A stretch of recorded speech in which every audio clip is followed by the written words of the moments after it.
What's going on, YouTube? Welcome to Roddy Reviews.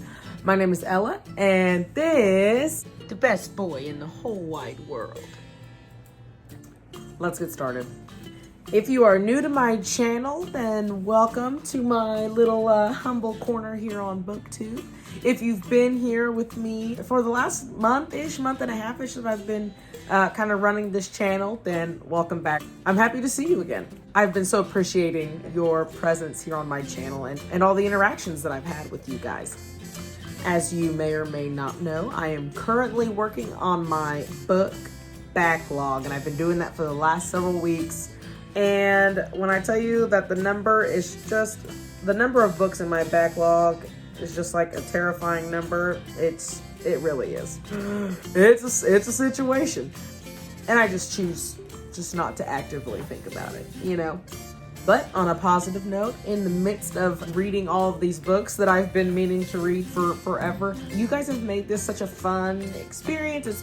I am surprised by how much I am enjoying making these videos, putting together reviews, uploading them. I'm really enjoying the whole process, so this has been a lot of fun. I appreciate your patience as you've watched me kind of struggle through figuring out how I like to do things. I could go on, what is this curl? Fix that. There we go. So this week I completed The Color Purple by Alice Walker.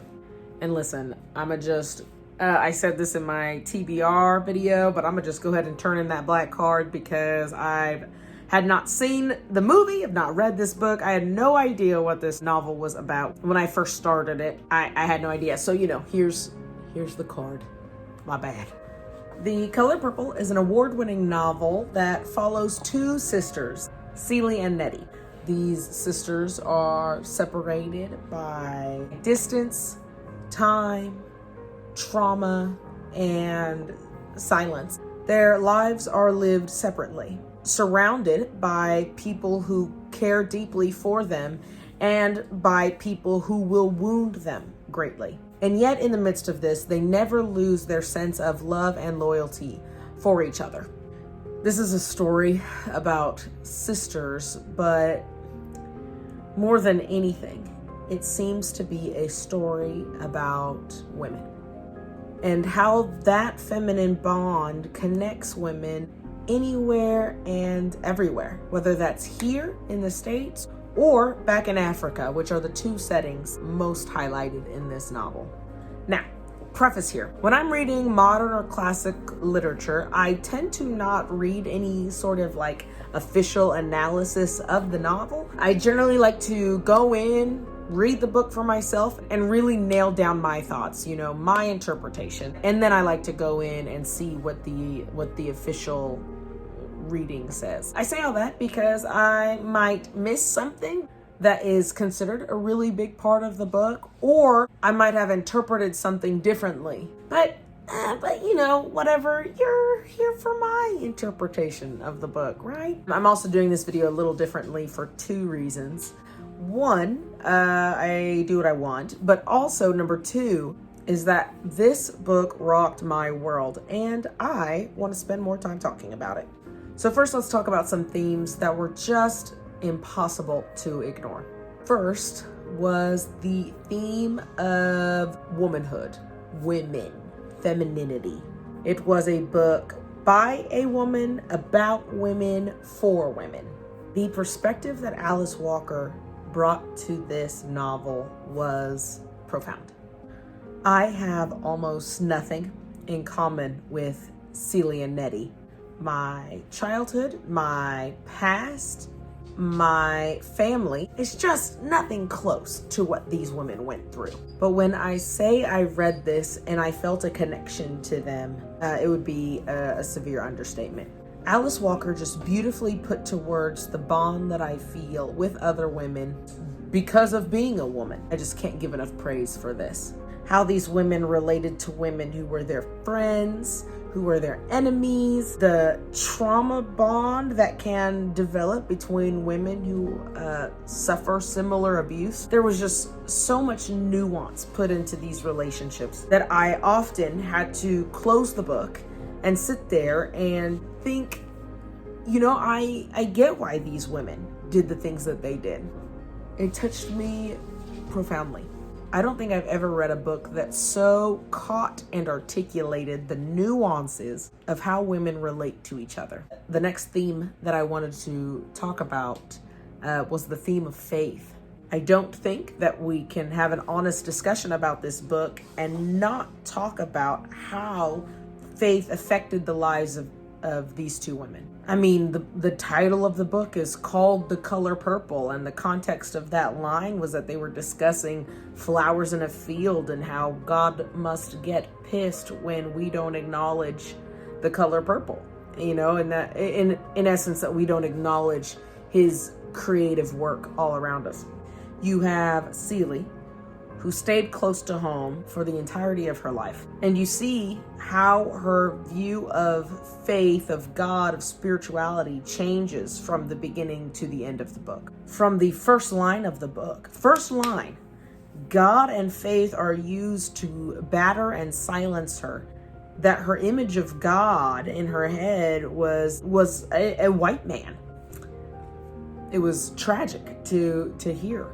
And then there's Nettie, who goes off to Africa with Black missionaries and learns depths of her faith that she would have never learned had she stayed close to home. So that's where they're at the beginning. And as you're trucking through the novel, you're watching Celie as she's deconstructing her faith. She kind of wraps her mind around this concept of of God not being a man, that he's a spirit. And so what does that even look like? It was a painful and honest cry from someone who had just had enough.